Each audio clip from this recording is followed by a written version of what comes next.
Buenas noches, bienvenidas, bienvenidos a un nuevo capítulo de Días Contados en Vía X. Tras la última sesión de pleno de la Convención Constitucional, profundizamos como nunca con el abogado Luis Cordero en lo que viene para este proceso. Como siempre, en el segundo piso, junto a Paula Walker y Juan Diego Montalva, nos metemos en los vericuetos del poder. Y hoy nos hacemos eco de este rumor o posibilidad que todos los gobiernos tienen por delante de un cambio de gabinete. Comenzamos a hacer días contados, además comentándoles lo siguiente. En tiempos egoístas y mezquinos, como dice Fito Páez en esa gran canción que es Al lado del camino, los gestos de colaboración se hacen más notables. Y eso es lo que pasó ayer en la sede del Ministerio de Hacienda, con la invitación del ministro Mario Marcel a todos sus antecesores para compartir miradas sobre la reforma tributaria que presenta mañana el gobierno ante el Congreso. Asistieron prácticamente todos. La fotografía de los expersoneros junto a Marcel en torno a una gran mesa de madera es en sí misma un triunfo porque simboliza la buena política, la que permite conversar para llegar a entendimientos duraderos, la que pone por sobre las creencias personales el bien común. En la cita estuvieron Felipe Larraín e Ignacio Briones del gobierno de Sebastián Piñera. Estuvo también Alejandro Foxley, el primer ministro después de la transición. Eduardo Aninat, que fue ministro de Frey y que hoy es un duro crítico de la administración del presidente Boric. Andrés Velasco se conectó por Zoom desde Londres.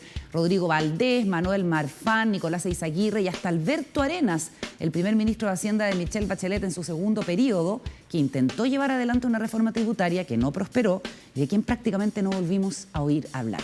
Más allá de la opinión que se pueda tener sobre la importancia a veces desmedida que se le ha dado a los ministros de Hacienda desde el retorno a la democracia o la dolorosa ausencia de mujeres en la mesa, y esperamos que más temprano que tarde una mujer llegue a Teatino 120, el liderazgo de Marcel es evidente. Es uno de los ministros mejor evaluados y eso se traduce también en el respeto que le tienen sus pares. Nada menor es el detalle del retrato del presidente Boric colgando como único adorno en las desnudas paredes coloradas del salón. Un presidente muy joven que tuvo el acierto de nombrar a un hombre de gran trayectoria y consenso. En el complejo momento que vive el país, con una serie de demandas sociales de las que tanto el programa de gobierno como la nueva Constitución pretende hacerse cargo y con niveles de desconfianza históricos por altos, imágenes como esta relevan el valor de la democracia como el único marco posible para avanzar en el bienestar de la ciudadanía. Habrá que ver si los parlamentarios y todos los actores involucrados están a la altura del desafío y en conjunto se avanza hacia un nuevo pacto tributario. Comenzamos, Días Contados.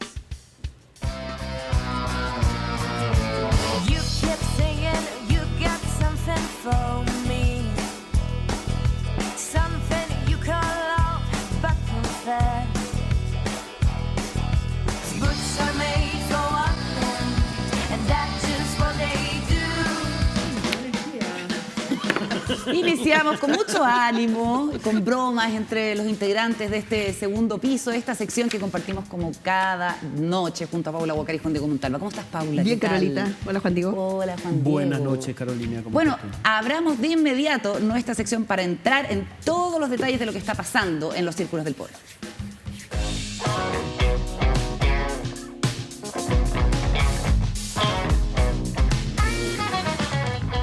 Hoy hemos comentado entre nosotros también todas las implicancias de la foto con la que partíamos en el editorial. Esa tremenda mesa de madera que cuántos años tendrá ahí en la sede del Ministerio de Hacienda. Y tiene no solamente implicancias por lo que yo decía, ¿no? Por el valor político en este momento, por el valor simbólico, sino porque surgen tantas historias de los momentos que tuvo que encarar cada uno de esos sujetos, Paula, ¿no? Sí. Bueno, durante los primeros años de la recuperación de la democracia en Chile, el rol del ministro, siempre hombre hasta el día de hoy, de Hacienda era muy relevante. De hecho, en los primeros gobiernos se mantenía el ministro de Hacienda y era un signo de estabilidad que el ministro de Hacienda no se cambiara. Y corrígeme, Juan Diego, pero yo creo que el primer ministro que se cambia es justamente Alberto Arenas. Sí. Alberto Arenas alcanza a estar desde... Un año. Sí, lo cambian en mayo del 2015. Eso es segundo gobierno de Michelle Bachelet. Segundo gobierno de la presidenta Bachelet. Claro. Presidenta Bachelet que hace de su segundo gobierno un gobierno de reformas, plantea con mucha claridad reforma, no voy a hacer así, con mucha claridad reforma tributaria, reforma constitucional y reforma educacional, que son las 3 reformas como más gruesas. También hay cambios en otras áreas. Y entonces parte por la reforma tributaria, a diferencia de lo que está haciendo el gobierno del presidente Boric. De hecho, fue la primera reforma que entra en el Congreso, estaba a cargo de Alberto Arena, y es una reforma que es muy costosa en términos de capital político, en términos de baja de popularidad. Y entonces, en mayo del 2015, la presidenta hace un cambio de gabinete grande, cambia al ministro del Interior, cambia al ministro de Hacienda. ¿Sale Andrés Saldívar? ¿Sale Alberto? No, Peñailillo. Ah, tienes razón. Buenos días. En Bachelet 1 fue cuando... Buenos días.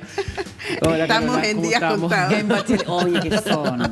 Si uno también es humana, se confunde. No, cambio de gabinete. Lo que te quería decir es que justo lo leí y me quedé con eso, que el primer cambio de gabinete que hizo Bachelet en su primera administración. Sí, 2006. En el 2006 salió Saldívar. Ingrid Antonievich, que estaba en Economía, y salió Andrés Saldívar. Y salió también el ministro de Educación. De Educación, ¿Te que era acuerdas? Martín Silich. Silich. Pero mira, volvamos a lo que les estaba planteando, que era que el primer ministro de Hacienda, después de recuperar la democracia, que es No termina el cambiado periodo, y que no termina su periodo, es Alberto Arena. Y después viene Rodrigo Valdés, que también estaba en la foto, y después viene nuevamente Eizaguirre. Bachelet tiene 3 ministros de Hacienda. Durante su periodo. Alberto deja la reforma tributaria bastante avanzada. De hecho, la reforma tributaria se alcanza a aprobar. Lo que mi duda es si alguna vez entró en régimen. Porque Entró en régimen y no logró ni siquiera acercarse a lo que quería recaudar. Porque eran como... Esta reforma son 4 puntos del PIB. La reforma anterior eran 3 puntos del PIB, si no me Y luego me Sebastián equivoco. Piñera también es un ajuste tributario. Entonces, lo que hace Marcel es súper relevante.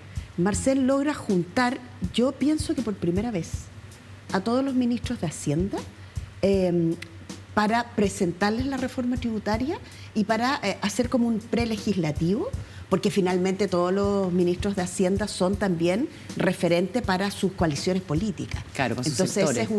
eso es un trabajo prelegislativo súper importante. Juan Diego, faltó uno, Faltó uno que es Rodrigo Cerda, que está en Estados Unidos. Ah, cierto. que es el Y último. no se conectó. Yo no sabía que Andrés Velasco se había conectado Sí. por... Sí, bueno, por- sí. No, esa foto es bien, ¿se la podemos ver? Esa foto tiene las historias que hay ahí en esa foto y las iras y las Deben peleas. haber muchas No, cosas. por ejemplo, si podemos poner la foto, se lo Por agradecería. favor, por favor. Ya. Mira, ahí tenemos, hay varias cosas. Primero hay que ver que de atrás para adelante, la gente que de Marcel hacia adelante, Ya. los que están al lado de Marcel son los más relevantes de alguna manera. O sea, son tipos... Bueno, ahí el más importante, obviamente, y el mítico es Alejandro Foxley. Espérate, los que están al lado Alejandro de Marcel Fox, son la subsecretaria Claudia Sangüesa, Sí. que es la única Sí, inmediatamente pero al lado, desde- y no, su- los y su ministros otro que empiezan, asesor, claro. Pero el hecho de que Foxley esté tan cerca a Marcel es un reconocimiento a él importante. Foxley es el que está al lado de Arena. de Briones, claro.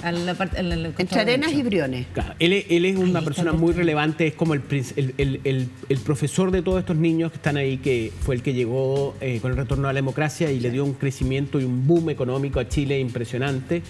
Estableció reglas claras, Con el presidente Elwin. con el presidente Elwin y permitió como marcar lo que iban a hacer los ministros de Hacienda en democracia. Dicen que Velasco era jefe de gabinete de Fox. Fue jefe de gabinete, sí. Fue jefe de gabinete, trabajó con él. Hay varios, bueno, todos están muy relacionados. Bueno, ahí hay después de Foxley tenemos nada más y nada menos que al negro Arena, que es Alberto Arena. Sí.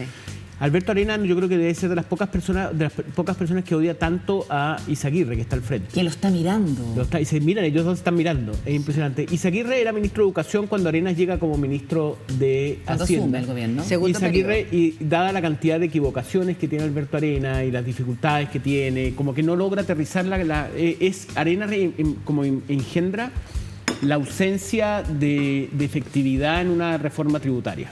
Pero le hicieron la vida imposible. Sí, pero bueno, pero una persona O sea, que yo creo que hoy sí. día hay gente que, Pasó mal. o sea, pagaría por volver a ese momento y ejecutar las reformas que propuso Bachelet en ese momento, que la gran crítica era que estaban mal diseñadas, pero O sea, Sí, hasta el proceso Arena, constitucional. lo que pasa es que lo digo. Izaguirre es el ministro de Hacienda con más tiempo en el poder. Es el único, él tuvo 6 años. Bueno, y se ha repetido dos veces. Aninat estuvo también, pero no alcanzó a terminar los 6 años porque se fue al Fondo Monetario Internacional. Y ahí Y llega nosotros Marfan. que nos reíamos de Alaman. Y ahí llega Marfan. En todo caso. Sí, no, pero él se Toda fue la antes. razón. Él firmó, no estaba en Estados Unidos cuando renunció a Y lleva una organización un poco más prestigiosa, Sí. ¿no? Un poquito más de alcance. más relevante. Un poquito más relevante. Aninat es un ministro de Hacienda que cayó en desgracia por la crisis asiática Pero no dijiste, y la pelea con Massad en el Banco Central. En el Banco Central, eso en el gobierno de Eduardo Frei En Rustaili. donde las tasas de interés llegaron a un nivel exorbitante. Muy alto. Oye, ¿y la archirrivalidad de Nicolás Izaguirre con Alberto Arena? ¿Por qué Es ocurre? porque Pero Arena, justamente, perdona, Arena no fue su director de presupuesto. sí, fue el gran director de su presupuesto de él fue Marcel, yo creo, y después déjame, Claro, hay algo, pero claro. Marcel, y ahí hay otra rivalidad que es Marcel Izaguirre. Izaguirre era ministro, fue 6 años ministro de Lagos, Sí, de fue un Hacienda. plenipotenciario. Yo creo que fue de los pocos que mandó a callar a Lagos en su momento cuando pasó el caso en Berlín. Que la En donde el pobre Lagos dijo esa vez que habló lo del jarrón. El jarrón chino. El jarrón chino que yo tengo en mi casa. Bueno, ahí lo mandaron a guardar, le dijeron, señor, calladito más bonito, y colocan nada más y nada menos como presidente, saliendo Massad, después de la crisis en Berlín, colocan a Vittorio Corvo, que es Sí. uno de los economistas, doctor MIT, uno de los más prestigiosos, pero de derecha. Lo colocan en el gobierno de Lagos, y Evelyn Matei dice, ni yo habría podido colocar un tan buen ministro un tan buen presidente del Banco Central. Pero Izaguirre entonces, fue el ministro de Hacienda, uno de los ministros de Hacienda más poderosos. Él coloca ¿cómo se llama? La regla fiscal famosa, coloca bonos en Estados Unidos. Es un tipo, o sea, a él le va muy bien. Acuérdense de Piñera, o sea, que Lagos empezó con una gran oposición de parte de los empresarios, y Izaguirre terminó adorando, los empresarios adorando a Izaguirre y a Lagos. Me acuerdo de un encuentro en el CEP con economistas muy de derecha, entre ellos estaba el ex ministro de Pinochet, De Castro. Sergio de Castro. Y Sergio de Castro, hay una frase, esto ya estoy desclasificando ya la intimidad máxima. No estamos yendo, tenemos Pero que volver además. hay una frase en donde él dice, parece que me estoy volviendo gay, no sé, de cómo cada día me gusta más Izaguirre. Lo dijo en otra manera, pero esa onda. a ese nivel muy de progresista. pero a ese nivel había a ese nivel llegó Izaguirre de Un estar bromance, un de- bromance entre entre claro, Izaguirre. entre Sergio de Castro Oye, y ya, pero Izaguirre. todo eso es lo bueno y las razones Ya. por las cuales todas estas personas se golpetean la espalda. Pero bueno, para lo que voy, que ahí se concentra una cantidad de historias, porque además todos han sido empleados de ellos. Valdés fue empleado de Izaguirre, Arena fue empleado yo creo que Izaguirre en un momento. Marcel, acuérdense que Marcel iba a ser el ministro de Hacienda post Lagos de Bachelet, y Izaguirre se lo faena en alguna manera porque sugiere, al parecer, eso es lo que dicen los chismes, sugiere que sea Velasco. Y Marcel, entonces lo que es muy interesante es que Marcel vuelve y convoca a todos los ministros. Una persona que iba a ser ministro de Hacienda que no pudo, y de hecho él se va de Chile. O sea, muy, muy, muy bajoneado, me imagino. Se va y está en la OCDE, está en varios organismos internacionales, Banco Mundial, creo, y hoy día vuelve Marcel y llama a todos los exministros y los todos mira. concurren. Y el que convoca es él. Él Claro. es el que está en la cabeza de la mesa, y pide como decía tú, Carolina, en notable gesto de convocar y decir, señores, veamos cómo hacemos esta reforma. Lo que está diciendo él, esta reforma está avisada por toda esta gente. No Bueno, sé si es así, pero salieron comentando, porque también estaba Felipe Larraín, estaba Ignacio Briones. Hoy día, obviamente, el Mercurio recogía mayoritariamente las declaraciones de Felipe Larraín, que tenía ahí una diferencia respecto de cómo está Chile en relación a la tributación de los países de la OCDE, en fin. ¿Cuán abajo está, en el fondo? ¿Cuánto es la brecha entre lo que se paga en Chile y lo Él dice que es se menor. paga en la OCDE? Él dice que es Claro. menor que lo que plantea Que el la gobierno del OCDE. propio Marcel. O sea, él dice que es menor la brecha. Sí, pues. O sea, claro. Claro, que no hay que aumentar tanto. Lo que, en términos políticos, todos estos personeros le dieron continuidad a una política fiscal económica muy exitosa en construir riqueza, pero muy deficitaria en repartir adecuadamente, ¿cierto? No por nada el país estalla y es este gobierno el que tiene que hacerse cargo de un nuevo pacto tributario, que así es como el presidente Boric ha querido llamarlo. Y hay que ver si hay agua en la piscina. Este tipo de gestos, por supuesto, como decías tú, Paula, además son personajes influyentes en sus propios sectores políticos, sirve precisamente para eso. Ahora, otra cosa es cuando el proyecto llegue al Parlamento, lo vamos a conocer en todo su detalle mañana. Hay cosas que han trascendido, como elevar la tributación de las personas que tienen ingresos por sobre 4,5 millones de pesos, en fin, y a las grandes riquezas, una serie de cuestiones que también tienen que ver con las exenciones, pero que van a tener que llegar a manos de los parlamentarios. Esto también es parte, como tú decías, del trabajo, bueno, han hecho trabajo prelegislativo en el Parlamento, pero... Y tiene una claro, gracia la reforma. Este es un Parlamento que es difícil. Sí. O sea, cualquier acuerdo político es difícil, sí. Lo hablábamos ayer. Pero es interesante Carlos Ruiz. lo que se alcanza a conocer hasta ahora de la reforma, porque yo creo que Marcel hace una cosa que era bien evidente de hacer. Separar la reforma en 3 proyectos. Sí. ¿Y por qué es importante? Porque es evidente dentro de las reformas grandes que a veces tú te quedas pegado en un tema y retrasas todo lo demás. Y en este caso yo no conozco en detalle los 3 proyectos, pero se entiende que habrá un proyecto que puede ser más difícil, no sé, pues el impuesto a los súper ricos, por ejemplo, que es un tema que está trayendo un montón de conversaciones. Bueno, a ver, las reformas tributarias son muy criticadas por resistidas. Sí, son muy resistidas. Hay presiones, hay lobby. Y en particular por los sectores de derecha. Nosotros también teníamos... siempre se dice que el aumento de los tributos puede ocasionar una disminución en el crecimiento. Y hoy día, dada la situación económica, quitarle energía al motor de la economía no es una señal muy buena, pero bueno, es muy discutido. Pero además eso siempre depende con los anteojos que uno lo mire, en el fondo. Porque los países progresan no solo por la riqueza, sino por cómo repartes la riqueza. Y esa diferencia trae mucha paz social. Y después de lo que pasó con el estallido social, hay mucha reflexión en torno al tipo de crecimiento por el cual apostamos como país.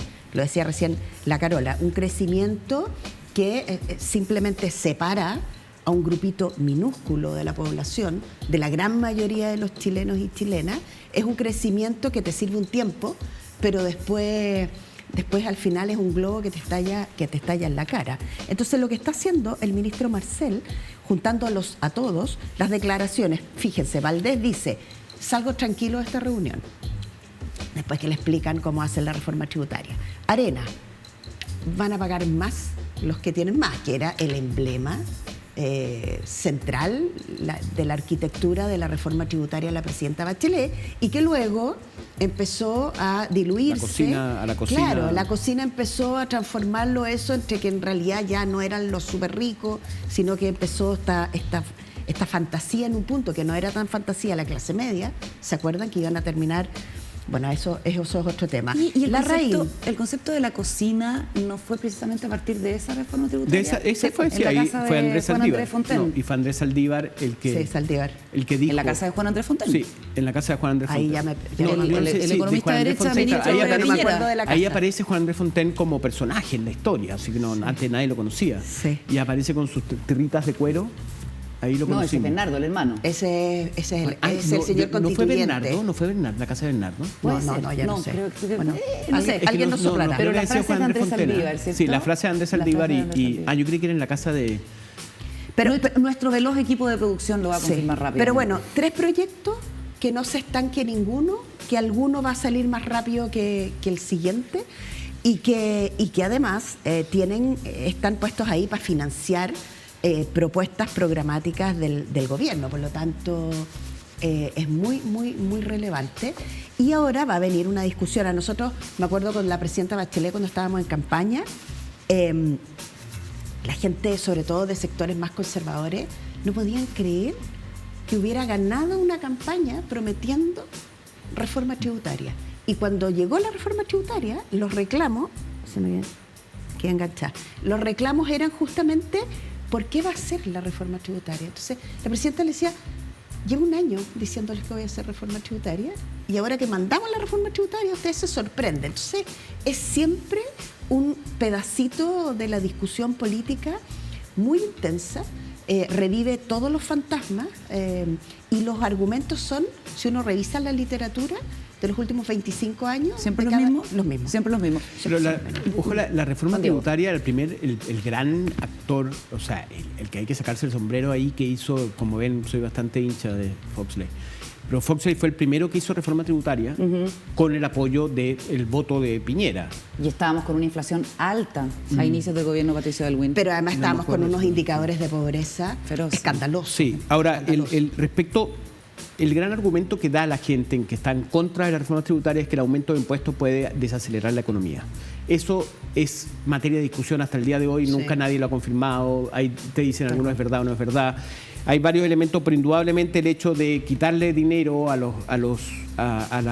sector privado en términos es que dinero que no puede invertir. Entonces esa es la discusión, no es algo que esté confirmado y comprobado, pero es muy polémico, y es muy polémico porque además las reformas tributarias son muy difíciles de lograr recaudar lo que dicen que van a recaudar. Es muy difícil, y en eso hay que reconocerle que Mario Marcel, todas estas personas eso es interesante, todos ellos tienen un conocimiento de Teatino 120, como se le llama al Ministerio de Hacienda, acabadísimo, pero mucha gente coincide en que Marcel es la persona que mejor conoce el Estado chileno. En ese sentido, la reforma tributaria, cosa que Arenas no tenía, a pesar de haber sido director de presupuesto, pero Marcel es un tipo muy estudioso, es doctor en Cambridge, cosa que no le gusta mucho al sector más duro de los economistas concertacionistas o de la izquierda. ¿Por qué? Porque lo encuentran más ortodoxo. No, porque el núcleo de económistas de Chile, de los que están en el Estado, los más prestigiosos provienen del MIT, del Massachusetts Institute of Technology de Boston. Y el MIT es considerado como de los sectores más robustos, los economistas más robustos para estar en el Estado. Son tipos muy categóricos, muy soberbios. De Gregorio, por ejemplo, de MIT, sí. El vicepresidente del Banco Central, Pablo García, es MIT, Rodrigo Valdés, es MIT. Y ellos son como los cabezones de esta historia. En cambio, digamos que Cambridge también le... Sí, no, los economistas no. Los americanos en ese sentido, Chicago, Harvard, son bastante más Bueno, y ahí tenemos un francés, pues, ¿no? Oye, bueno, claro, el ministro Briones, que había estudiado Briones europeo. En Francia, Francia siempre... y fue muy cuestionado en su momento al principio y después fue querido. Oye, para cerrar este tema y pasar a otro de los temas del segundo piso, a mí lo que siempre me provoca angustia, y lo digo así, es que cuando hablamos de recaudar más plata para el fisco, hay una conversación que siempre queda abajo, que es cómo se gasta la plata del fisco. Y sabemos que hay muchos programas que no se ejecutan correctamente y mucha plata que no se gasta correctamente, y eso es una cuestión transversal, o sea, da lo mismo el sector político. Tenemos datos que no son de buena calidad, tenemos tecnología que podría ser mucho más eficiente todo este asunto. El Banco Mundial lo decía en un informe que me tocó presentar y leer hace algunos meses, que es muy importante hacer una revisión real de, en fin, cómo achicar o cómo eficientar. Si no se trata de achicar el Estado, probablemente no tengas que achicarlo con lo mismo que tienes, así que esa palabra está mal utilizada, hacerlo mucho más eficiente. Y con la tecnología disponible, francamente, uno dice que es una oportunidad perdida. Yo creo que siempre esa discusión tiene que estar sobre la mesa cuando se habla de cualquier cosa que implique más tributación o más gasto público. Ahora, ese es un súper tema, porque si tú no eres capaz, es como en la casa de todos nosotros. O sea, cuando uno agarra el lapicito y dice, bueno, ¿en qué gasté y qué gastos tan mal hechos? ¿Dónde boté la plata? Un gobierno, y un gobierno progresista, con mayor razón, debiera ser sumamente estricto. Y yo me imagino que cuando se evalúen los programas, en este caso, parte del compromiso que debiera tomar el ministro Marcel, sobre todo con la oposición y con los más reacios a las reformas tributarias, es prometer buen gasto. O sea, eficientar el Estado, hacer que el Estado se obligue a ser lo más eficiente posible. Así es. Que es lo que hacen los dueños y las dueñas de casa. Gastar bien la plata. Oye, yo tenía un tema que quería... Ya, dale. ¿Cuál? ¿De esto mismo? No, quería cambiar de tema. Vamos a cambiar de tema, de hecho, y vamos a pasar a lo que está pasando en el gobierno con la presión que se empieza a sentir desde el propio oficialismo para hacer un ajuste ministerial, para hacer un cambio de gabinete. No solamente lo planteó el presidente de la Cámara de Diputados, el PP de Raúl Soto, ahora también lo dejó entrever o ustedes evalúen, la diputada comunista Carol Cariola? Bueno, yo creo que esa es una decisión que le corresponde tomar al presidente Gabriel Boric. Él es quien define el gabinete presidencial, él es quien define los equipos que lo acompañan y que lo respaldan respecto del proceso que él está encabezando. A mí me parece que el gobierno y particularmente el presidente, desde la atribución autónoma que tiene de tomar esta decisión, es a quien le corresponde determinar cuándo hace un cambio de gabinete y si es que lo hace o no. ¿Pero hay una valoración positiva, una valoración política positiva del actual gabinete o quizá algún ajuste podría mejorar la situación actual? Yo creo que siempre puede ser mejor. Todas las cosas, todos los equipos son perfectibles en sus acciones. Yo no tengo ninguna duda de que hay ministras o ministros que podrían hacer aportes más significativos al avance del proyecto y el programa de gobierno y que debieran salir mucho más a la calle, que debieran salir mucho más a terreno desde el punto de vista de la acción política diaria y cotidiana. No tengo ninguna duda de que el gabinete es perfectible.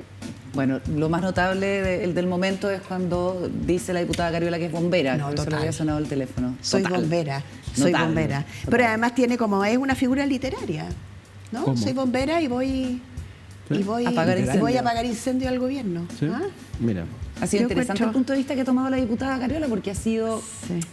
como crítica, colaboradora crítica, podríamos decir. Sí, ¿Qué futuro de le acuerdo. ves tú a esto que siempre Bueno. se pone sobre la mesa? El cambio de gabinete debería de ser 5 de septiembre, post plebiscito, gane el apruebo, gane el rechazo.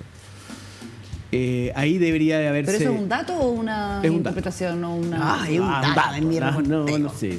Ya, pero es bastante, Lo que pasa es que bastante obvio. tenemos, digamos. sí, porque... entonces ¿cómo? Ay, No, pero no sé.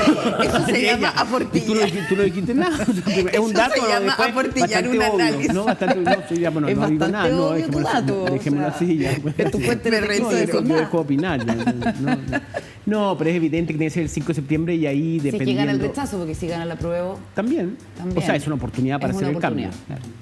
Ahí hay, obviamente, la gran figura que surge como incógnita es qué va a pasar con Isquia Siches, si va a seguir siendo ministra de Interior, ella lleva 7 meses. Va a llevar. Va a llevar 7 meses. Va a llevar 7 meses. Oye, los cambios de gabinete son siempre un recurso, primero, que apasiona a la prensa. Sí. O sea, no hay nada... Mira, hay dos cosas que en mi experiencia la prensa que cubre siempre los pasillos de la moneda se chalan. Uno es el discurso presidencial de la cuenta pública, que antes era el 21 de mayo y que ahora es el 1 de junio. Eso les produce saber antes y filtrar antes lo que eso puede hacer.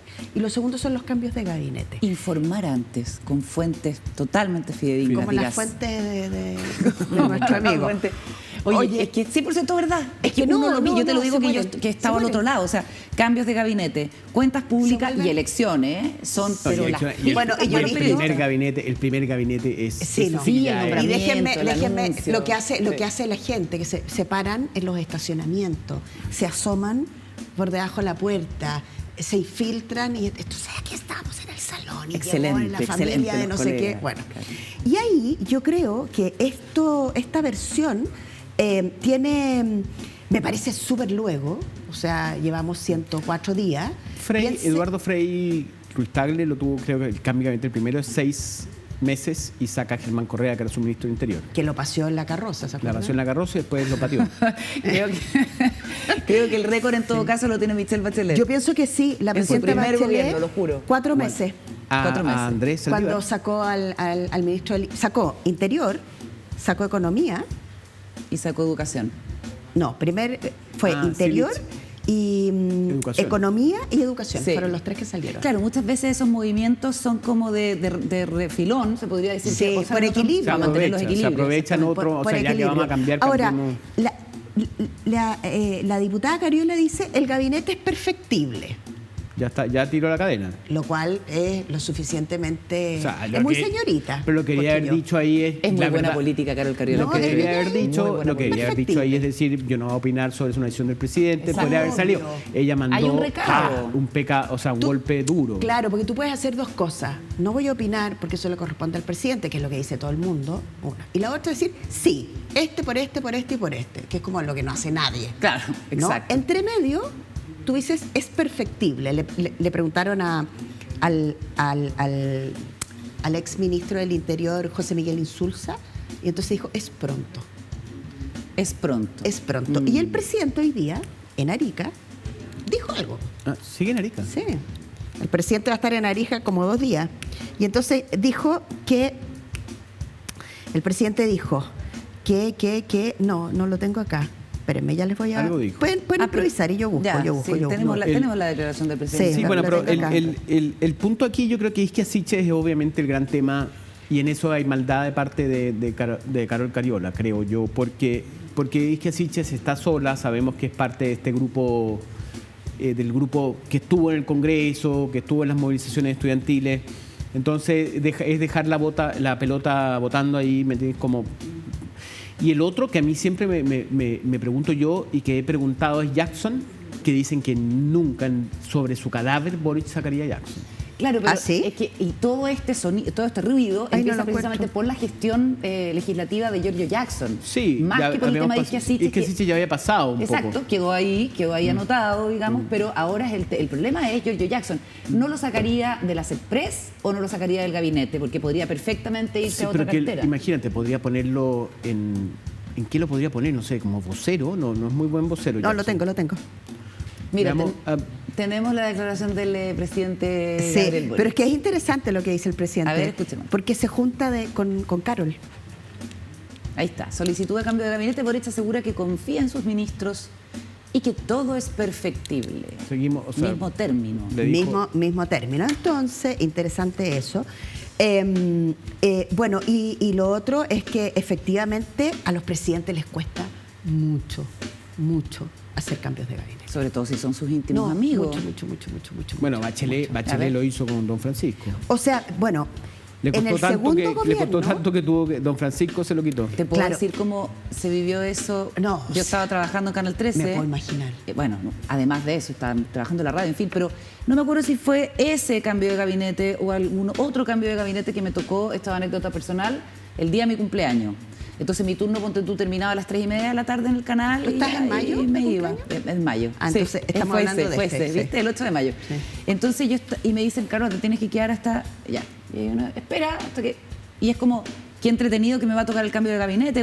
Pero cuando es el plantón, oye, 6 de la tarde, 7 de la tarde... Día de cumpleaños. 10:30 que en un momento no me quedó otra que abrir el regalito que gentilmente me había mandado el canal, que era media botella de champaña, muy elegante, y un patecito con unas galletas. Entonces, chiquilla, ahí nunca se concretó el cambio de gabinete porque la presidenta había pensado en otra fórmula. O sea, la presidenta hizo algo efectivamente distinto, que fue anunciarlo en un programa con don Francisco. Sí, ¿no? pues. Pero porque... Ahí se desayunaron. No, ella avisó con muy poco tiempo de anticipación a las personas, ¿no? No. Ahí no supieron los involucrados. Lo que yo se enteraron por la prensa literal. Sí. O sea, por la tele. Lo que yo entiendo es que... Con don Francisco. O sea, por don Francisco, efectivamente, 125 días, mayo del 2015, ella anuncia que pidió la renuncia. Y efectivamente, unas horas antes había pedido la renuncia masiva.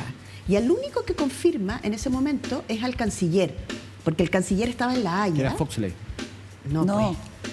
Muñoz. Era el Muñoz. Sí, sí. Claro, porque estaba en La Haya, entonces había que dar una señal de estabilidad internacional. Estaba todo el tema de la demanda peruana. Segundo gobierno. ¿Peruana? Estamos hablando del segundo gobierno. Segundo gobierno, Peña y Lillo, Arena. Sí, por eso era Foxley. Claro, y en ese momento... Es que estaba tan enamorado de Foxley, de Castro con el bromance.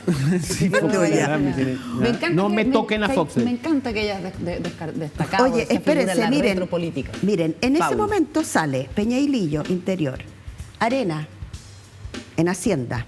En la vocería sale el actual senador Álvaro Elizalde. Álvaro Elizalde. ¿Ya había salido Jimena Rincón, que había estado en la vocería, o era CEPRES? No, sale ahí Jimena Rincón y entra un ministro que dura muy poquito, un señor PPD.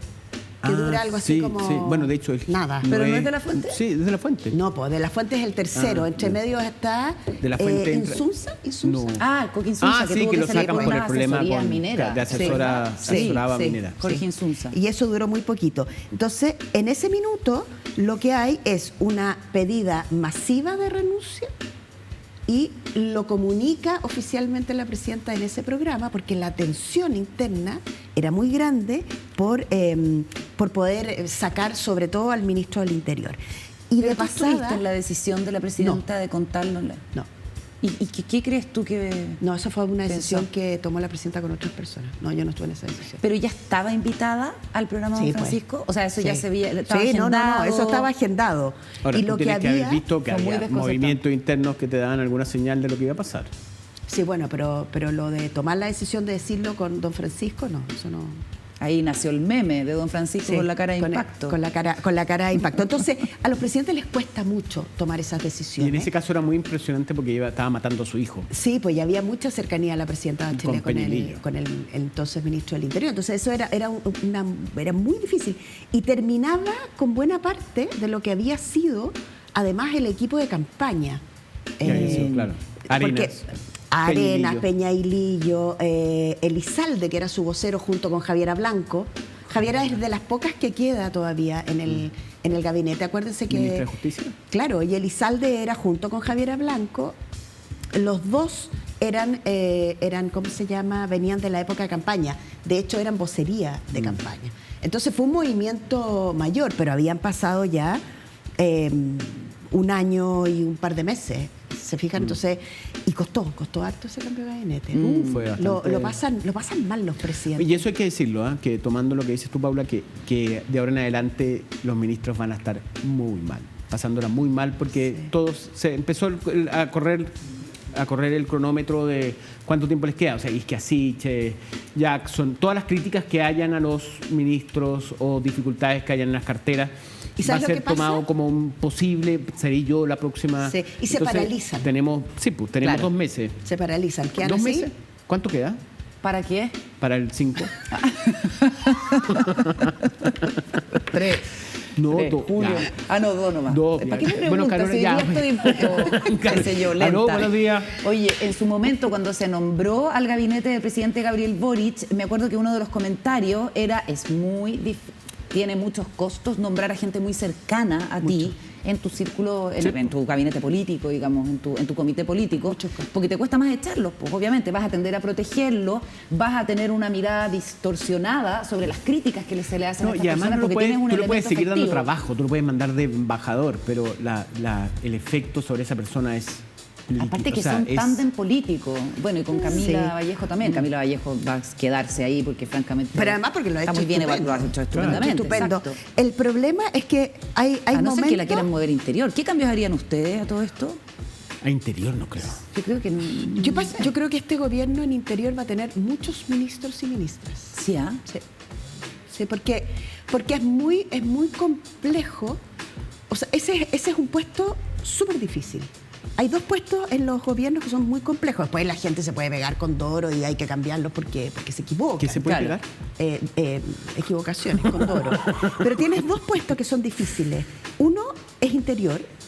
Y yo creo que inauguramos la época en que los ministros y ministras de Interior pueden durar poco. O sea, porque son el fusible No, más y- y y el tema de la para proteger seguridad. al presidente. O sea, un ministro del Interior sabe que dura poco en un punto. Y el otro es la vocería, fíjate. Y el otro es la vocería. Porque la vocería, más allá de O que alguien lo funcionas puede... o no funcionas. O sea, o funciona o no funciona, y porque además te desgasta. No, y además Aparecer cuando todos los ya la días y gente, todo, hay entonces, momentos es en que muy la gente desgastante. ya no le cree al vocero. Como que cuando Claro, el por tipo eso es sale... importante hacer un cambio. Es muy notorio. Cuando el tipo cree, cuando la gente le cree al vocero, funciona. Y bien, está funcionando, hay relación de ida y vuelta, los periodistas van atrás hay momentos en que hay voceros en que los periodistas no salen a ver Claro, qué dijo. no, eso es tremendo. Y eso es muy triste. Oye, Eso es tremendo. Es que bien- eso es tremendo. Es bien absurdo que... Viene el vocero y la prensa dice no. Bueno, y pasó... Se ha visto. Se ha visto. Es bien absurdo que todavía el Ministerio del Interior tenga que concentrar la agenda de seguridad y el manejo político, ¿no? De hecho, la ministra Isquiasiche anunció ayer que se le iba a cambiar la urgencia, entiendo, al proyecto de ley que divide ambas cosas. Muy difícil. Y lo que debe ser muy difícil es que hablen de cambio de gabinete y todo el mundo haga así. ¿No? Sí. Claro, Ahora, sí, Isquiasiche podría... días contados. podría- Volver a ¿Quién tiene los días Gladiola. ¿Podría contados? revivir? Para irnos a la pausa. ¿Podría revivir Isquiasiche? ¿Qué creen ustedes? Podría, sería bonito, o sea, no sé. ¿Qué significa revivir? No, de que llenarse de energía, que le vaya bien, que logre salir adelante, Yo creo que sea la Isquia Siches de la campaña, los últimos meses de campaña de la segunda vuelta. En ese cargo imposible. En salud triunfaría, pero yo en el Ministerio del Interior creo que... Yo creo que ella se ve muy difícil. golpeada, fíjate.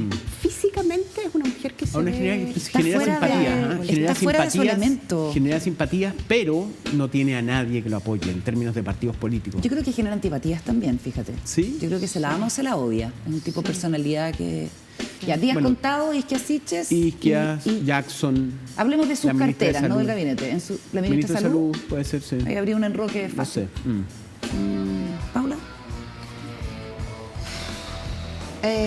Yo creo que ¿Monsalve Express? No, yo creo que la relación con el Parlamento es central hoy día. Entonces, así como póngale Wendy. ¿Monsalve Express? Póngale Wendy. Y Interior, yo creo que Interior es un... Hay que clonar a Monsalve. Es un lugar... Ahora, no sé si Monsalve. Monsalve es un hombre que se ve muy cómodo en subsecretaria.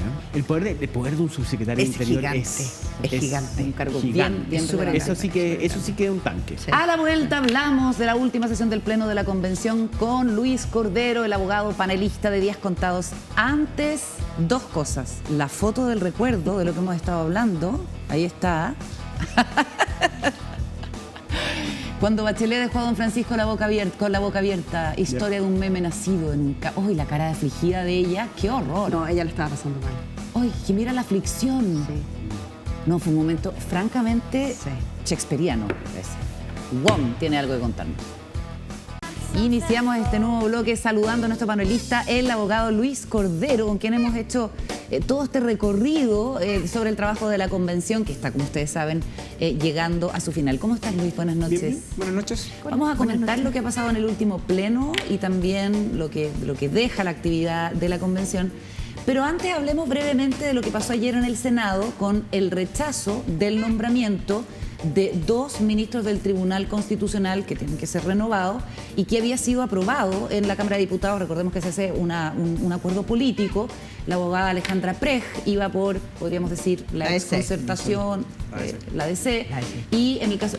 Tiene razón, es la DC. Y en el caso de Renovación Nacional se propuso al exdiputado Gonzalo Fuenzalida y fue su nombramiento el que el Senado objetó, a pesar de que la Cámara de Diputados lo había aprobado. Lo cual es ingrato no solamente para Fuenzalida, sobre todo para la persona que está ahí, que no es objeto, digamos, de... Porque funciona como dupla, ¿no? Tiene que votarse conjuntamente, porque la regla está pensada en el sentido de que tú tienes que consensuar 2 nombres y si sobre uno no hay consenso, se caen los 2 nombres. Por eso tiene la regla de incentivos que tiene que ser nombramiento de pares. Y la idea de equilibrios políticos, que es lamentable. Claro. Lo que pasa es que hay como varios equilibrios que hay que garantizar en ese caso. La primera es que venían los reemplazos, los exministros Romero y García, uno de matriz de Renovación Nacional y el segundo de la Democracia Cristiana, los 2 profesores de Derecho, y que fueron nombrados en el periodo anterior y al parecer se trató de mantener ese equilibrio. La Democracia Cristiana propuso... El que tiene mantiene. El que tiene mantiene, que es una frase muy común en la política. Un poquito impresentable a estas alturas del partido. Complejo, diría yo, sostener. Que Alejandra Prej, que es una distinguida abogada, especialista en Derecho Ambiental, que tiene una larga trayectoria profesional y académica vinculada a temas que tiene que resolver el tribunal. Y en el caso del exdiputado Gonzalo Fuenzalida, el problema central que existía ahí, que yo creo que sirvió este nombramiento, es para testear el nivel de escrutinio al cual siente el Senado, en mi opinión, está expuesto. Entre otras cosas porque recuerden que una de las críticas instaladas contra el Tribunal Constitucional, el actual, el vigente, ha sido de 2 tipos.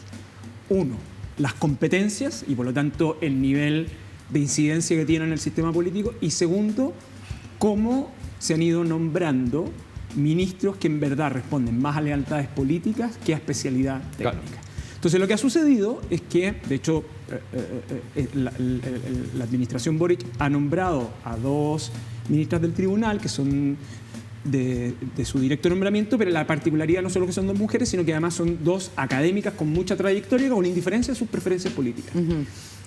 Y lo que pasa con el exdiputado Fuenzalida es que queda justo en un momento donde ese tipo de situaciones son relativamente... Son mal vistas. No solo son mal vistas, sino que además en un problema donde una de las cuestiones que había afectado la legitimidad del Tribunal Constitucional es que no tuviera especialistas. Que más bien fuera un lugar donde tenía una trinchera donde los gobiernos nombraban jueces para defender sus proyectos dada el nivel de atribuciones que podía tener. Y en ese sentido creo que lamentablemente se ve perjudicado Alejandra Prej, pero creo que además da una señal... Que sí es especialista. Que sí es especialista, pero además da una señal, ojo, si ustedes, seguí en algún sentido las intervenciones, los propios senadores de la UDI no tenían un reproche contra él, sino contra qué tipo de ministros requiere el Tribunal Constitucional. Y yo creo que el Senado se estaba de alguna otra manera también anticipando una crítica que era razonable. Si confirmaban ese nombramiento, el problema no solo es que iban probablemente a golpear a Fuenzalida, sino que también al Senado por haber aceptado un nombramiento político en el Tribunal Constitucional. Una pregunta, en estos nombramientos, ¿qué pasa con el Tribunal Constitucional si está cambiando? ¿Ellos seguirían como ministros? No, Gonzalo, García y Romero ya terminaron su periodo. Sí, no, te digo, porque la convención, en caso de ganar la prueba, ¿qué pasa con el nuevo, no se llama Tribunal Constitucional? La Corte Constitucional. Corte Constitucional. Hay 6 meses para instalarla. Hay 6 meses para instalarla. ¿Y ahí ellos quedan como ministros? No, de hecho tienen que... es un trabajo por 6 meses. Hay renovación completa.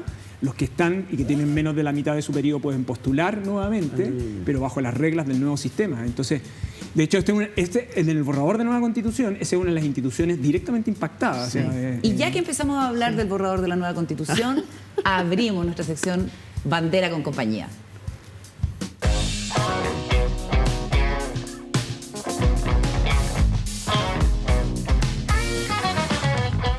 Bueno, la instalación de nuevas instituciones que no existen a partir de la nueva Constitución es uno de los problemas más complejos en esta transición constitucional y la Corte Constitucional es una de ellas. A propósito de lo que te preguntaba Juan Diego, ¿qué es lo más probable que pase? Porque es corto el plazo. Corto el plazo, hay dos problemas en el caso de la Corte Constitucional. Uno, que quienes deben hacer los nombramientos, el Congreso y el presidente, cumplan el tiempo para la instalación. Eso significa voluntad colectiva para que se instale. La segunda es que hay una regla de incentivos para eso y es que se detiene la posibilidad de presentar recursos de inaplicabilidad y por lo tanto la presión del sistema que entre más demore, eso puede terminar siendo una olla que estalle en un momento determinado, salvo en aquellos casos donde deban conocer situaciones que puedan afectar a personas que están privadas de libertad, recursos de inaplicabilidad que tengan personas en esa condición, en cuyo caso se formaría una sala especial por sorteo en la Corte Suprema para resolver transitoriamente ese tema. Ok. Entonces, el incentivo es tener nombramientos en el corto plazo para poder instalar la Corte Constitucional en el caso de que gane el apruebo. Ahora, es bien importante, sin embargo, considerar que ahí hay una señal de que quizá este es como uno de los emblemas de las instituciones más afectadas. Yo pondría 2 ejemplos. Una institución sobre la cual existió muchísimo escrutinio y mucha crítica, tiene una transformación sustantiva en atribuciones, pero además en la etapa de instalación. Y otra institución, que pareciera ser como aquella sobre la cual existe consenso completo, que ejerce adecuadamente sus atribuciones y que de hecho se potencia, que se llama Contraloría. Tienes como dos puntas ahí de 2 maneras de aproximarse y comprender instituciones en esta etapa. Estos nombramientos que se cayeron, en el fondo, si los hubieran nombrado, hubiesen seguido poquito tiempo. Muy poquito tiempo. Y podrían postular de nuevo. Pero podrían postular de nuevo porque tienen menos de la mitad del periodo. Sí. No, yo solo quería preguntarte si el Tribunal Constitucional representa de manera probablemente poco precisa, no lo sé, o de sentido común, como el adversario número 1, desde esa lógica, de una institución que es como una cámara revisora, que no es una cámara revisora, pero que en algún punto se entiende como que le tuerce la mano a lo que pasa en el Poder Legislativo. Popular. Y lo más emblemático, creo yo, fue justamente el tema del aborto en 3 causales. De hecho, yo encontré genial lo que hizo el Tribunal Constitucional en ese momento, que fue abrirse como una especie de... Audiencias públicas. Claro, audiencias populares, y entonces era como una fiesta en el centro que terminó con coscachos también, porque le pegaron a alguien. Al presidente, Iván Aróstica. Aróstica. Verdad, Nada más y nada menos tal cual, que le nunca pegaron bien ponderado al Aróstica. presidente, porque había como una exaltación, ¿no?, en torno a la idea de que ustedes frenan lo que la sociedad en un punto está reclamando, ¿no? ¿Tú lo ves así? O sea, ¿crees que ahí está enquistado está como el ensañamiento? Y además, ¿es importante tener control constitucional? Comienzo por lo segundo. Es importante tener justicia constitucional. Porque la manera en que alguien gestiona el arbitraje de cómo entendemos que debemos aplicar la Constitución. Recuerden que bajo la Constitución del 25 no teníamos Tribunal Constitucional. Algo de esa justicia constitucional la podía ejercer la Corte Suprema, pero que nunca la ejerció. De hecho, mientras tuvo esa atribución, que era la inaplicabilidad por inconstitucionalidad, prácticamente no la ejerció, la eludió. Ni siquiera durante el gobierno, bueno, durante el gobierno de Allende estaba el Tribunal Constitucional. Claro, no, pero es que bajo la Constitución del 25, recuerda que el Tribunal Constitucional es obra de la reforma constitucional de Frey, el 70, y se crea porque bajo la práctica de la Constitución del 25 existía un cierto acuerdo de que las discrepancias, sobre todo entre el Congreso y el presidente, debía tener un árbitro para que lo resolviera. Entonces, nada más y nada menos que el Tribunal Constitucional, que lo preside Silva Sima en su primera instalación. El gobierno de Frey. Esto es Frey y se instala el 71 y hay 14, 15 casos. De hecho, están disponibles si ustedes se meten a la página web del Tribunal Constitucional. Y es bien interesante mirar esos 14 casos iniciales porque da cuenta muy bien de la tensión que existía entre la administración Allende y el Congreso. Y yo siempre cito el caso de las tres áreas de la economía porque ahí está esta disputa sobre el veto, etcétera, y la defensa que hace la administración Allende sobre la iniciativa exclusiva del presidente de la República y sobre el sistema presidencial que estableció la Constitución del 25 es impecable. Mira, ¿quién lo hace? Sí, la ironía de la vida es que después vas a terminar en lo que terminamos con los retiros donde volvíamos a una discusión donde sobre la iniciativa no tenía ningún peso. Entonces, ese es el origen del TC. Lo que hace el Tribunal Constitucional de la Constitución del 80 es más bien agregar una serie de atribuciones, ya no es árbitro, sino que se transforma en protagonista con el control preventivo. Entonces, por eso ustedes han escuchado esta frase de que el Tribunal Constitucional operaba como tercera cámara. Entonces, para las normas que de control preventivo, que inevitablemente tenían que ir al Tribunal Constitucional, el Tribunal Constitucional podía decir, no, esto es inconstitucional, y entonces, en rigor, sin que existiera controversia, el Tribunal podía finalmente vetar textos aprobados por el Congreso. Eso se acaba. Eso se acaba, pero yo diría que el caso más emblemático, fíjate, en mi opinión, no es aborto tres causales, es CERNAC. ¿Por qué? Porque cuando CERNAC se lleva a cabo ese proyecto y el CERNAC con diente y todo, el Congreso aprobó ese proyecto de ley, incluyendo los votos de la derecha. Tiene un proyecto del gobierno de Bachelet. Sí, el proyecto de Bachelet. Y va a control preventivo. ¿Y eso por qué un parlamentario dice esto lo vamos a llevar? Porque era materia obligatoria. Las materias de ley que eran obligatorias, habían algunas materias que eran materia de ley orgánica constitucional y como abordaban esos aspectos, debían ir a control preventivo obligatorio. Entonces lo que hace... Era un trámite. Y lo que hace un abogado es hacer un téngase presente y lo transforma en una especie de conflicto constitucional. Y viene el Tribunal Constitucional y golpea esa mayoría que era una mayoría conservadora y descabeza el esa proyecto. ¿Quién es el abogado? Muy controvertida. ¿Quién? El que presenta. Gastón Gómez. Gastón Gómez. Nada más y nada menos. Gastón ocupa la figura del téngase presente, pero lo que nunca nadie pensó era que el Tribunal Constitucional iba a utilizar ese téngase presente para decir, a ver, momento, yo miro ahora todas las materias que están vinculadas. Y ese fallo... ¿Eso está al filo de lo que podría ser? Yo creo que estaba al filo. De hecho, en mi opinión, creo que el tribunal en ese caso... Yo soy de aquellos que considero que el Tribunal Constitucional en esa materia excedió su competencia. ¿Y quién le dice eso al Tribunal Constitucional? Bueno, que ahí venía... la nueva Constitución... La composición y por eso, entonces, cuando tú quieres ejemplificar un caso donde el Tribunal Constitucional opera como tercera cámara, es decir, donde el Congreso tenía acuerdo. Es decir, no es que aquí un grupo parlamentario reclama de un proyecto de ley en tramitación. No, el Congreso tenía acuerdo. Va a control preventivo y se produce Ese yo diría que es el símbolo más evidente de la distorsión que provoca un tribunal constitucional con ese nivel de atribución. Claro, en la voluntad popular. Entonces, ¿qué es lo que sucede? Con Lagos, en la reforma constitucional del 2005, se terminaron por ampliar las atribuciones del tribunal. Eso lo que provocó en el tiempo fue que el tribunal, la inaplicabilidad se va para allá. Entonces, ¿qué es lo que sucede cuando viene este nuevo proceso? El tribunal constitucional es el símbolo de la distorsión de la voluntad democrática.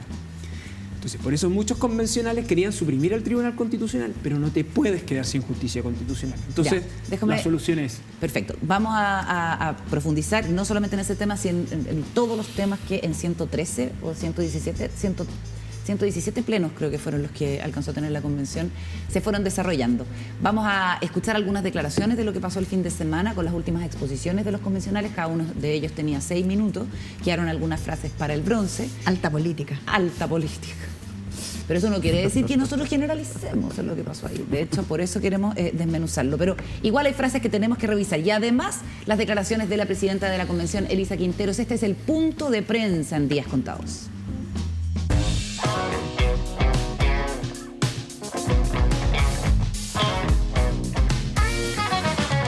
Lo logramos, primero que todo, pese a todo lo que hemos sufrido, las distintas barreras que hemos tenido durante este año. Finalmente hemos ya ido cerrando esta parte del trabajo. Les felicito porque después de este año arduo, con dificultades, con debates muy prolongados, pero también con muchas jornadas llenas de satisfacción, hemos cumplido los plazos. Ustedes no creen en el valor de la vida humana, no creen en la libertad personal, en la igualdad de todas las personas en dignidad y derechos. Ustedes desprecian la maternidad y la fe en Dios. Ustedes no creen en el valor del esfuerzo personal, ni en el respeto de la palabra empeñada, pero sobre todo ustedes desprecian ser chilenos. Detrás de cada uno de ustedes existe una profunda vergüenza de la patria, de nuestra bandera, de nuestro himno y de nuestra historia. Los miro y veo a aspirantes a revolucionarios rusos, a dictadores africanos, a guerrilleros caribeños, a burócratas soviéticos. Nos combina. Les agradezco su rabia y su miedo a que la gente común y corriente escriba un texto constitucional.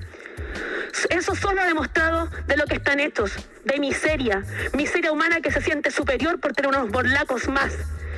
Yo no sé de qué se creen tanto, si cuando se mueran se los van a comer igual los gusanos. Ya, Rocío Cantuarias, Bessy Gallardo, primero la presidenta de la convención. Probablemente estas dos últimas convencionales hayan tenido algunas de las intervenciones más extremas y ejemplifican un poco algunas dinámicas que se dieron en la convención y que probablemente trascendieron a la opinión pública como los puntos más negativos y lo que finalmente redundó en una pérdida de confianza según las encuestas. ¿Cómo has visto el último pleno y lo que viene ahora? Fueron 110 plenos los de la Convención Constitucional. Lucho. Yo tengo sentimientos encontrados en relación a esa última sesión. Yo pensé, las sesiones de la semana pasada, que eran las que estaban vinculadas a la exposición, yo pensé que iba a ser utilizada por varios en algún sentido para dar orientaciones sobre cómo entender algunas reglas que habían estado en disputa en el último tiempo, ¿no? Que la norma dice tal cosa. Y creo que terminamos en que cada uno hizo su testimonio, como si toman ustedes los discursos al inicio de la convención y toman estos, al inicio era mis sueños y al término es mi declaración de principios, en el fondo, ¿no? No hay entidad de equipo, no hay entonces, entidad de... más allá de estas declaraciones altisonantes, yo tengo un juicio en general a las intervenciones de ese día de los convencionales, que fue un par de días, donde yo creo que más bien los convencionales lo que hicieron es exponer su testimonio de un año que yo creo que ha sido muy intenso. Estos últimos meses creo que ha sido de mucho estrés además para ellos. Sí. Y un sacrificio personal yo creo que bastante grande. Tremendo. También. Entonces, claro, uno hubiese aspirado a algo más trascendente. Hay algunos convencionales que lo pudieron haber hecho, que yo creo que lo trataron de hacer, pero nos quedamos con estas declaraciones altisonantes que yo no diría que no son en la mayoría, que no es representativa, pero que demuestra un estado de ánimo al final de la convención que tiene que ver un poco con esta idea, ¿no? Si el proceso iba a servir para recomponer nuestras diferencias, y terminamos con este tipo de declaraciones y uno dice, ok, hay algo que no cerramos bien en el proceso y que yo creo que, sin juzgar, que uno puede tener opinión sobre cada una de esas intervenciones, pero da cuenta de un cierto ánimo colectivo que no era precisamente el más armónico y convergente. Ahora, el nacimiento de esta... En un momento conversamos, me acuerdo, muy interesante, con Luis Cordero, que las constituciones surgen en momentos de crisis. Claro. Hay que pensar que la constitución de Japón, la constitución de Alemania fueron escritas por Estados Unidos, estadounidenses. O sea, la de Japón es famoso, que fue escrita por MacArthur en el barco, ¿me entiendes?, después de haber derrocado, de haber tirado 2 bombas atómicas. Y a mí me impresiona, bueno, por qué no odian esas constituciones los alemanes y los japoneses, pero las constituciones surgen en momentos de crisis. Nadie cambia una constitución, me decía Luis el otro día, nadie cambia una constitución cuando estamos bien, cuando está creciendo, cuando el país está bien. A lo que voy es que el proceso de creación de una constitución no se da en las condiciones adecuadas ni las condiciones que uno quiere, no sé, en física y en química se decía condiciones, ¿te acuerdas? Bueno, pero la estabilidad. Y esto indudablemente hay que entenderlo, que lo que pasó en Chile no es distinto a lo que pasa en otros países que se producen cambios constitucionales. Se producen cambios constitucionales justamente por una crisis. Lo lamentable no sé si lamentable, pero es porque como que no... yo al menos creía que en esto iba a cuajar en algún momento. Como que esto iba a decantarse, que iba a entrar en un proceso de creación o de elaboración más decantado, más serio, para decirlo con palabras fuertes, pero y no pasó, no hubo liderazgos, no hubo nadie que condujera este proceso. Yo hoy día no me atrevo a decir las personas que yo creí que iban a conducir esto, porque me da vergüenza, porque en la antítesis, o sea, esos personajes no existieron. John Smoke probablemente desde lo administrativo sea el único que realmente tiene un liderazgo y John Smoke, ovación. Es el secretario de la convención. Correcto, es un funcionario de la Cámara de Diputados, ¿no? Así es. Y es una persona que nadie, el único que no ha hablado en la convención, y él que el único que quería haber hablado. Yo creo que él debería haber sido el vocero, el presidente de la convención. Era una persona, es un funcionario público, pero así es lo que el Civil Servant que uno quisiera ver en el aparato público. Es que me quedé pensando en tus sentimientos encontrados. ¿Cuáles son tus sentimientos encontrados? Mira, las constituciones nacen en periodos de crisis, pero nosotros abrimos una oportunidad a que esa crisis fuera participativa y fuera institucional. O sea, yo creo que hay un activo, yo no me canso en repetir, el activo de este proceso es que desde la crisis que lo origina, es una crisis que siempre se encauzó institucionalmente, que la política fue la que tomó protagonismo, que viabilizó el proceso, que desarrolló un plebiscito de entrada, que luego tuvimos elecciones convencionales, etc. Que yo creo que es parte, y lo quiero decir, porque estos sentimientos encontrados, porque la manera en que cierra me preocupa de cara a lo que viene a la campaña, ¿no? ¿Ya? Porque la manera en que tú haces tuyo el texto constitucional es en la medida en que tú te apropias y lo entiendes como parte de tu convivencia cotidiana. Por eso los alemanes finalmente hacen suya la Constitución y por eso se transforma en el constitucionalismo más importante y más influyente en el resto de Europa después en la segunda parte del siglo XX, en el fondo. ¿Y por qué es tan relevante? Porque para apropiarse de ella, el ejercicio que tenemos que hacer es un ejercicio que requiere paciencia y que requiere persuasión, en el fondo, ¿no? Y eso es el antagonismo de entrar en una discusión sobre el debate, en la disputa, porque lo que hay en el debate y en la disputa es que hay ganadores y perdedores, y nadie quiere ser perdedor. Y entonces el problema que tenemos es que yo tengo la sensación de que la convención en un momento determinado transitó en que esta era una disputa entre ganadores y perdedores. ¿Y por qué yo creo que es relevante? Porque, o sea, yo creo que el quórum de los 2/3 es muy representativo del acuerdo. Y entonces los que han llevado a cabo el proceso siempre han insistido, mire, en promedio las normas han sido aprobadas significativamente por un número muy relevante de votos, más allá de los 2/3. De los 103, claro. Más allá de los 2/3. 117, 120. Claro, pero lo que ese argumento olvida, que desde el punto de vista interno de la convención tiene todo el sentido, lo que ese argumento olvida es que en rigor lo que hay que ir a buscar en la persuasión son a las personas que van a ir a votar el 4 de septiembre.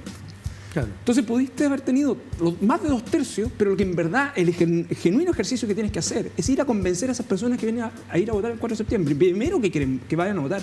Y segundo, que voten a favor de la propuesta que tú estás proponiendo. Y eso es un ejercicio de persuasión. Eso no es un ejercicio de ganadores y perdedores.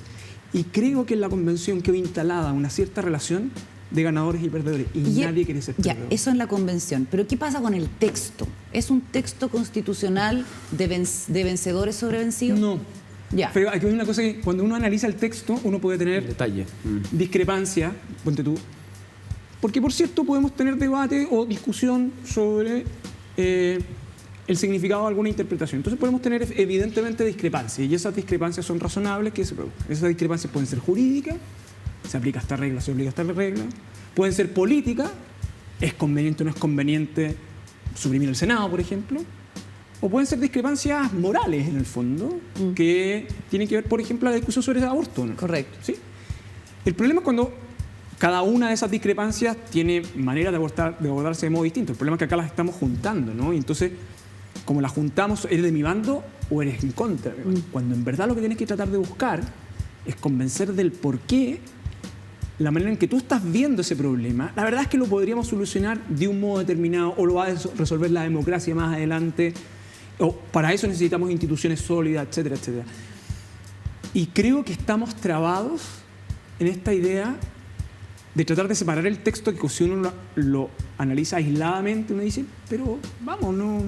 ¿Qué es lo que te pasa con los profesores extranjeros, no? A ver.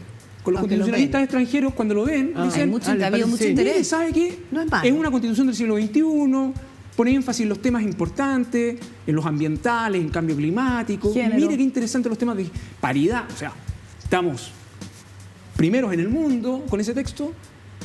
Fíjese que yo le hubiera puesto más institucionalidad, más que derecho, pero cuando tú lo miras aisladamente, cuando vienen esos observadores imparciales, dicen, ok, estamos bien. Pero lo que no tienen esos observadores imparciales, que tenemos nosotros, es la trayectoria de la discusión. Entonces, ¿qué es lo que sucede? Y ese es el problema, porque el contexto, aunque queramos separarlo, mira, yo me quedé, una de las intervenciones que yo destaco es la de Millaur, que ustedes se acuerdan que lo entrevistaron. Sí. Y Millaur, porque yo rescato a personas como Millaur, porque Millaur al final está ahí, ha institucionalizado la manera de resolver esto. Alcalde. Fue alcalde de Tirúa, ha tratado de que la solución al conflicto se institucionalice. Y él dice, mire, tratemos, o sea, el texto que le entregamos lo dice más o menos así, separemos el texto de todo lo que pudo haber pasado. Ahora dejamos el texto a disposición de ustedes para que ustedes lo evalúen. El problema, sin embargo, es que hoy día estamos literalmente formando una opinión de ese texto por el proceso previo.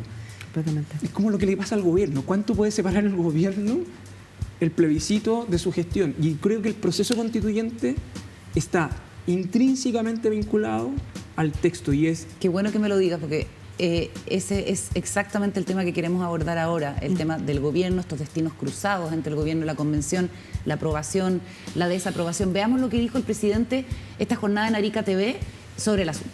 El 4 de septiembre hay dos alternativas: aprobar el texto que nos han propuesto o rechazarlo y quedarnos con la constitución que tenemos hoy día, que es la constitución que durante tanto tiempo hemos querido cambiar. Ambas opciones son legítimas. Yo valoro el proceso, creo que los errores que ha tenido no se le puede imputar a un grupo de 155 personas la pretensión de resolver todos los temas que nunca se discutieron en Chile, o muchos temas que no se discutieron en Chile durante 30 años. Y por lo tanto es producto del debate democrático. Y yo confío en la sabiduría del pueblo de Chile. Yo, por razones obvias, no puedo hacer campaña en mi cargo de presidente. La gente sabe dónde está mi corazón, dónde han estado mis luchas, y los invito a votar en conciencia. Cada vez más relevante, ¿no?, la influencia del trabajo de la convención en el gobierno, y tú dijiste aquí que el discurso del 1 de junio, ¿te parecía, Lucho, que el presidente lo que estaba haciendo era instalando un plan B ante la eventualidad de que esto fallara? No, lo que quise decir ese día, en verdad, era que a mí me gustó el discurso del presidente, pero el presidente mostraba una agenda para sus 4 años de gobierno con indiferencia a lo que sucediera en la... Claro, porque el plan B se entiende como... Claro, no, yo creo que el presidente ese discurso lo que dice: esta es mi agenda, estos son los proyectos, estos son mis tiempos, y lo desvincula el proceso constituyente. Y yo recuerdo que ese día lo que dije, que a mí me gustaba que hiciera eso, porque en el fondo le daba profundidad a su agenda. Se y que despegaba. yo estaba en desacuerdo con la estrategia que había aplicado el ministro Jackson, que desde el día que asumió el gobierno, venía vinculando las reformas del gobierno a el proyecto. Lo indexó. Entonces, y después ese vínculo se hizo inseparable. Y de hecho, en esta entrevista que él da en Arica, el presidente, Arica TV.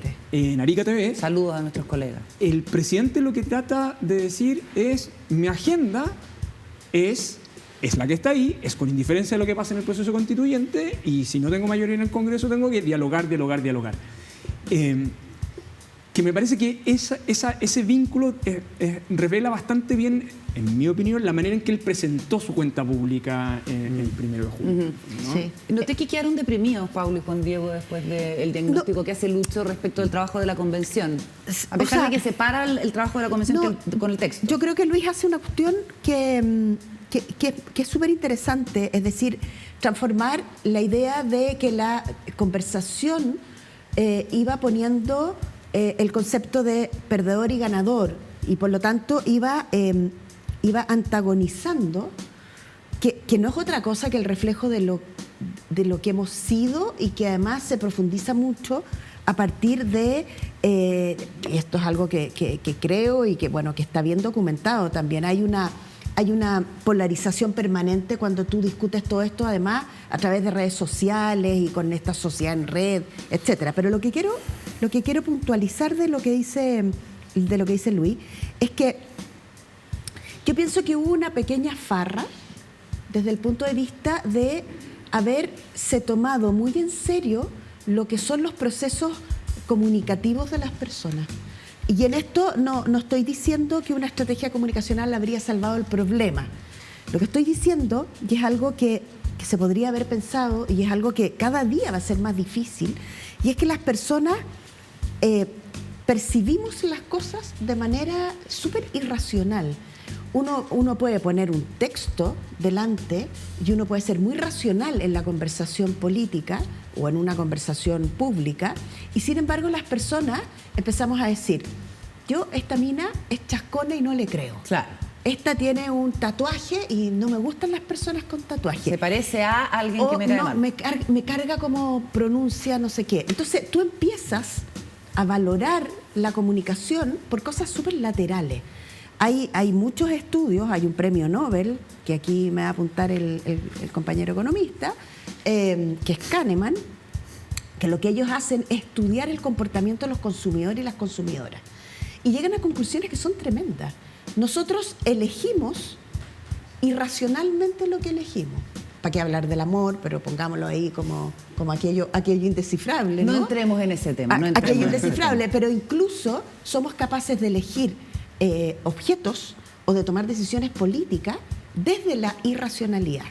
Volviendo a lo que decía recién, entonces, todo este proceso racional estuvo lleno de contexto, de personalismo, de acciones que eran como la ducha, etcétera, etcétera, que impactan un montón a las personas, y eso no fue considerado.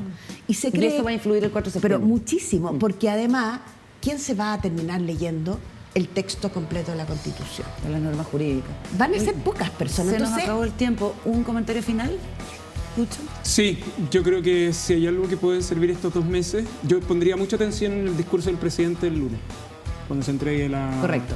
Creo Lunes que 10 de la mañana, 4 de julio, con himno nacional, con bandera de Chile, más banderas de los pueblos originarios, según me contó ayer en la radio la presidenta María Elisa Quinteros. Hay que ver si alguien va a hacerle... Corta la ceremonia, además, ¿no? Corta, de menos de una hora. Hay que ver si alguien le va a hacer algún tipo de, no sé, pero yo creo gesto al himno, como pasó en la instalación. Se va a permitir que la orquesta juvenil termine, pero Claro. lo clave yo diría que es el discurso del presidente. Ya. Yo creo que el presidente Boric tiene la particularidad de utilizar la palabra como un mecanismo de expresión de deseo, que yo creo que lo que funciona muy bien, y yo creo que es clave el punto de equilibrio que él va a fijar en ese discurso, porque de ahí en adelante se va a desatar una campaña que tiene que ver con esto. ¿A quién le creo? ¿Quién me está explicando el frente? No es racional. Una cosa interesante, sí, es que ahora viene el Congreso, el protagonismo que va a tener este Congreso va a ser impresionante, va a tener que resolver. Va a ser uno de los congresos más relevantes, yo creo, Sí, la completamente. votación, el rechazo por el caso Ofensa Libre del Tribunal Constitucional, yo creo que es una manera de ir reperfilando el Senado su posición en esta discusión. Nos vamos a un corte muy breve, a la vuelta a la última parte de Días Contados, agradeciéndole como siempre a Lucho Cordero su participación. Hasta la próxima. Muchas gracias. Vamos y volvemos.